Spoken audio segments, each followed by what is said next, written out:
OSU President Gordon Gee has recently become the new president at a different university.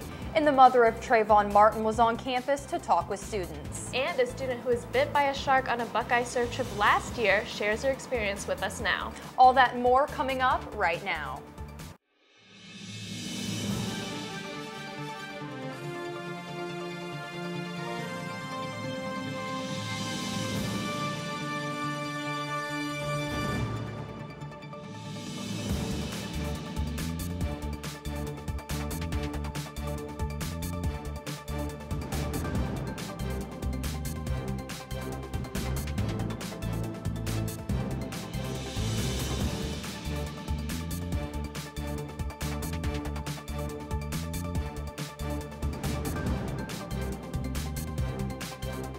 I'm Alexandria Chapin. And I'm Alice Buckeye. You're watching Buckeye News Now. Former Ohio State President Gordon Gee was recently announced as the new president for West Virginia University. Gee first served as the president for West Virginia from 1981 to 1985. He returned to the university in January of this year to step in as the interim president. Gee was asked by the West Virginia Board of Governors to serve as the 25th president. This is the third time Gee has been asked to lead the university. Gee's current contract of an annualized rate of $450,000 will remain in place until a new 2-year contract is developed. Trayvon Martin's mother, Sabrina Fulton, visited Ohio State this week, sharing her vision for the Trayvon Martin Foundation and discussing the Stand Your Ground law. Logan Hickman has more details from the event. Fulton is the mother of Trayvon Martin, who was killed by George Zimmerman in 2012. Zimmerman was found not guilty thanks to the Florida Stand Your Ground law, which makes it legal to use lethal force in the name of self-defense. They simply let the person who shot and killed my son go home and sleep in his bed, and my son went to the morgue. Despite the loss of her son to gun violence, Fulton said in an earlier press conference that it's not the guns that she has a problem with. I say all the time that I grew up with a weapon in my house. My dad was a police officer. So I'm not afraid of guns and I'm not opposed to guns. Fulton said the death of her son has prompted her to begin her life's work of reaching out to other families of senseless gun violence through the Trayvon Martin Foundation. We help with funeral arrangements if possible. We also just reach out to the families to make sure they have a few words of encouragement. Fulton said these senseless deaths will stop when the Stand Your Ground law no longer exists. If Ohio is thinking about the Stand Your Ground, you guys are in for a rude awakening because it is not something that's going to be positive for you. People are going to be afraid. Some Ohio State students agree with Fulton that Ohio should not have Stand Your Ground laws, which would make it legal for someone to use deadly force in the name of self-defense. The negative outcomes that are possible, in my opinion, outweigh the possibility of someone being able to protect themselves. And because that is the case, I feel like it's a law that should not be here. Others, like Multicultural Center Director Dr. Davita Haywood, thought Fulton's testimony was simply inspiring. Her story, to hear it in real life, to have her here on this campus, one, is an incredible honor for not only our center, but all of our partners, but for this institution in general, knowing that in some ways we're connected to that story because of the Hill Cultural Center. And so much like what was expressed today has all come full circle. 2 years later, it took some time, but this was meant to be. 10 TV news anchor Tracy Townsend, who led the discussion, said Fulton's story hits home to her as a mother. I remember the night that verdict was read in the Zimmerman case. I was on the sofa at home with my child, and I had to answer some very tough questions. And one of the things she talked about is having those conversations. And so there I was, having a conversation with a child about people's misperceptions, what might be a person's misperceptions of him and his scariness. And so it was uncomfortable, but it was so inspirational because she has really turned that tragedy into something that is just going to create such a legacy and honor her son's life. For Buckeye TV, I'm Logan Hickman. Ohio State has named David Ripple as the Vice President of Development, which will officially start May 5th. Ripple joins Ohio State from Wayne State University, where he currently serves as the president for the Wayne State University Foundation. For this position, Ripple will oversee all fundraising efforts and work with academic leaders to increase support for the university. Ripple will also play a big role in the $2.5 billion But for Ohio State campaign.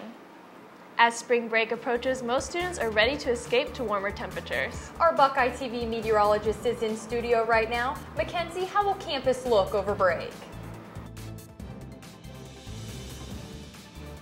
Thanks, Alex. If your plans keep you in the Columbus area over spring break, you could see anything from temperatures in the 50s to the possibility of snow. I have spring break week broken down coming up later in the show. On a Buckeye Serve trip last spring break, OSU student Monica Wanis was bit by a shark while traveling in Belize. Alice Bacani sat down with her a year later to get her story and ask her what students should do to stay safe over spring break and when traveling abroad.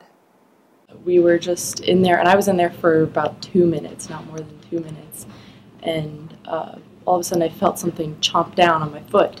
When Monica returned home, she was told by doctors that she did not receive adequate medical care in Belize. Also waiting for her at home was an email from Buckeye Serve telling her not to say anything negative about the program. When I came back, the first email that I got from one of the advisors of Buckeye Serve was, don't say anything bad about Buckeye Serve, don't say anything bad about One World Running. You stepped on a shell, you were not bitten by a shark. We reached out to Buckeye Serve, but they declined to comment. Monica said she doesn't blame Buckeye Serve or the university for what happened. Anyone could get bitten by a shark. It's not Buckeye Serve's fault, it's not One World Running's, it's not my fault. It's just a shark happened to bite me. Monica said she has been working with student advocacy for the past year without much success. They offered her about $300 for customer dissatisfaction, but Monica said this doesn't cover her $1,000 worth of medical bills. I've been going back and forth with student advocacy, but they're not very responsive. I mean, it's a year later and we're nowhere. I'm not dissatisfied with the trip. I'm dissatisfied with the fact that they charged me for something that I was unable to use, and then I came back and paid a ton of bills. So I think $300 is not equivalent to $1,000. And I just want them to pay for the medical bills that they owe me, and I want my payment for the insurance that I paid for abroad. Monica did leave words of advice for students traveling over spring break. Just beware that OSU will not help or back you up in any way, shape, or form, and they will just, their number one thing is to email you and say, if you need anything, let us know, we'll help you out, but that's such an empty statement. Reporting for Buckeye TV, I'm Alice Bacani. Ohio State was recognized for their international initiatives with the Senator Paul Simon Award for Comprehensive Campus Internationalization. This award recognizes universities with overall excellence in internationalization efforts. OSU will receive the award in Washington, D.C. during International Education Week in November. When you look at the just the range of innovative work being done on this campus with regard to international education, it should come as no surprise that we're chosen in 2014 as the recipient. When we come back, a couple of engineering students make a business out of making apps. And students head to IHOP for National Pancake Day. Stay with us.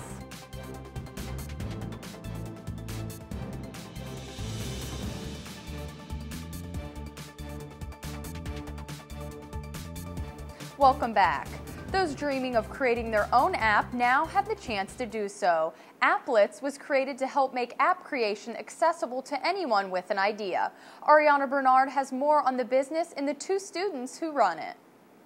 With the help of 2 Ohio State students, anyone can submit their app ideas for a chance to get their app created for free. Mechanical engineer majors Keith Shields and Josh Tucker founded Applet in July of 2012. The platform serves as an interactive community that allows creative thinkers to compete for free app developmental services. So we hold a monthly app idea competition. Users come to the site and submit their app idea, what they'd like to see on their phone.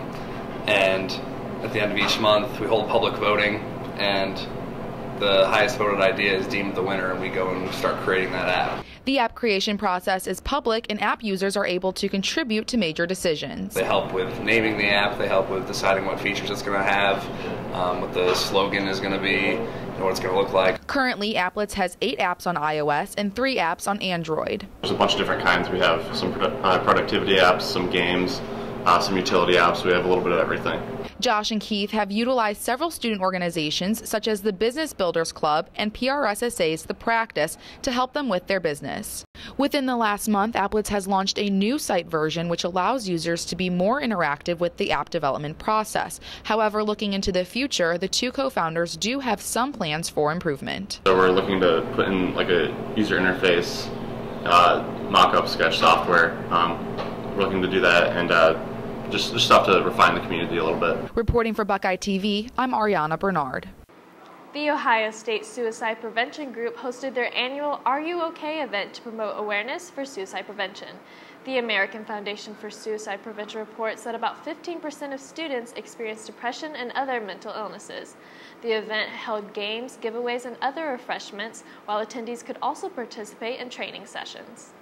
We want to help create a caring community of people who knows what the warning signs are of suicide, knows how to talk to somebody about suicide and how to reach out to them, who knows what the resources are here at Ohio State for students and how to get those resources. As many as 70% of Latino students drop out of school before earning a degree. This week, Ohio policymakers, community advocates, and educational leaders gathered at the Ohio Union to discuss strategies in order to increase scholastic achievement and college attendance rates among Ohio's Latino students. Hispanics are growing in tremendous numbers, but without education, they will not be able to contribute in a positive way to our society. So we need to educate Hispanics who often come from book-poor homes. Raising money has never tasted so good. People got to enjoy a free short stack of pancakes at IHOP for National Pancake Day to raise money for charity. Brooke Sayre has more on the charitable event as well as Ohio State's special guests that attended. Customers were able to receive 2 free buttermilk pancakes at IHOP on March 4th from 7 a.m. until 10 p.m. IHOP customers around the country were able to receive these free pancakes and hope for a donation to a local charity. IHOP has been celebrating an annual Pancake Day since 2006 and has raised more than $10 million. Local celebrities joined guests at the Renner Road IHOP locations, like our meteorologist and Miss Ohio finalist, Mackenzie Bard. Today they're working with a pregnancy decision health center, so they're helping out expectant mothers who maybe can't afford blankets or clothes for their child. So while you get those free pancakes and while you're maybe munching on some breakfast food, just kind of think about donating to that organization. Channel 10 meteorologists help encourage donations as well. No, I think it's a great event, and it's just nice to be out here. Good turnout tonight, and hoping that people can donate money and just raise a lot of money for this local cause. Even the best damn band in the land helped support the cause. You know, when I got this position, I said I want to be able to give back because, you know, so much has been given to me to get where I am today. So Mackenzie asked me to come out and help raise funds, so I'm very happy to do that. Residents were able to fill their stomachs while also giving back to the community. From Buckeye TV, I'm Brooke Sayre. Next week is spring break, but it doesn't really seem like spring when there's still snow. Our Buckeye TV meteorologist Mackenzie Bart joins us now with our full weather forecast. Mackenzie, will it start to feel like spring anytime soon?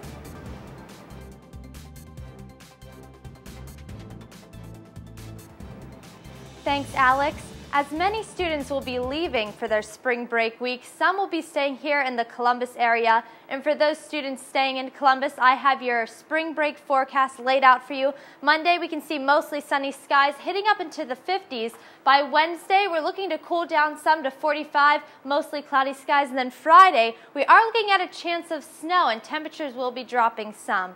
Also, talking about spring break and heading into spring this week is National Severe Weather Awareness Week. So it's a great week to follow these tips, and that is knowing severe weather, taking action, making sure you have that emergency plan and kit in place, and then also letting your friends and family know of that plan of severe weather. Anytime during the spring, we are at risk for tornadoes, thunderstorms, so you want to make sure that you are as prepared as possible. But let's look at our day planner for today. Breaking it down, morning, sunny skies, a temperature of 36. As we continue on throughout the day, we can see some increasing cloud coverage by the afternoon, a high of 49, and that's our high for Friday. As we head into nightfall, 41 under mostly clear skies. Now let's take a look at our national radar. You can see it up. We have mostly clear skies. There's a couple bands coming in. We could see the possibility of some rain, maybe even some snow coming up this weekend. Looking at our surface map in Ohio, we are in the clear.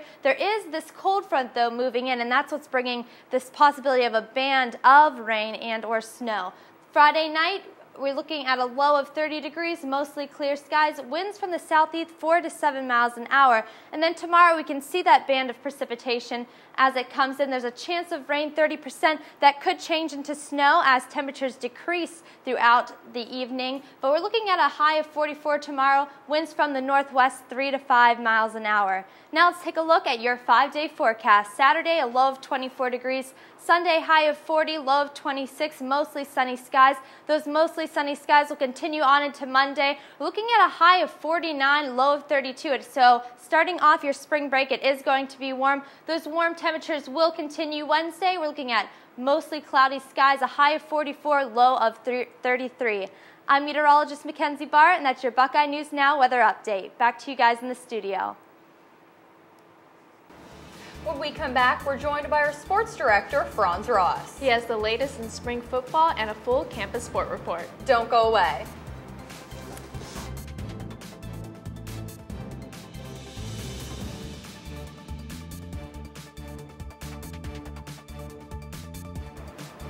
Welcome back. We're now joined by our sports director, Franz Ross. Thanks for joining us, Franz. Thanks for having me. You know, Alex, I really have to compliment you on your blazer this week. Thanks, Franz. You're welcome. For the rest of this week's sports news, we're going to go to our sports reporter, Jordan Elwood, who has her weekly sports report. There's still snow on the ground, but that hasn't stopped Ohio State football from starting spring practice. Spring practice started this week with quarterback Braxton Miller sitting out while he recovers from minor shoulder surgery. Coach Meyer was also under the weather last week, undergoing a procedure to remove a cyst that was causing him headaches, but said he was good to go by the time practice started. During practice, sophomore Ezekiel Elliott took most reps at running back. Sophomore Dontre Wilson spent time in the slot receiver position and returned punts. The Buckeyes ended their season on a low note, losing the Big Ten championship game as well as in the Orange Bowl. Coach Meyer said he wants an angry blue-collar team now. I felt last year, I didn't want to say the word entitled, but I felt like there was, you know, I want an angry blue-collar team, and I'm hoping that, I don't know, it's, you know, still early, but I'm hoping that's what we have. The Ohio State men's basketball team is on a 2-game losing streak. After having never lost to Penn State in Thad Matta's last 9 seasons, the Buckeyes have been swept by the Nittany Lions, losing once again to Penn State. This time in State College, the Buckeyes led all of the first half, but Penn State plunged past the Buckeyes in the second half to a final score 65-63. Ohio State then traveled to Indiana and fell to yet another unranked team, losing to the Hoosiers 72-64. The Buckeyes failed to make a 3-pointer in the game and were 14-23 from the line. Senior Linzel Smith Jr. said guys got to get their confidence back. The Buckeyes will play their last game of the regular season at home on Sunday against Michigan State. It will be senior night for Aaron Kraft and Linzel Smith Jr.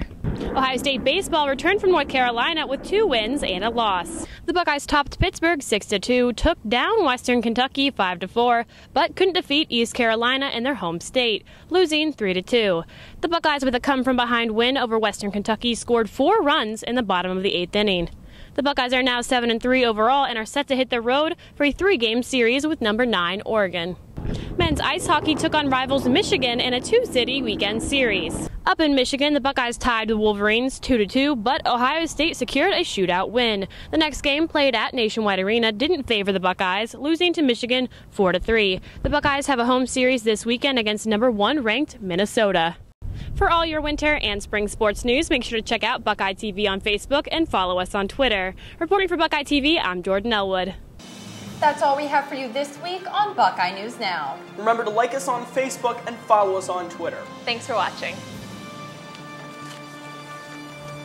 So, Franz, do you really like the blazer? I do.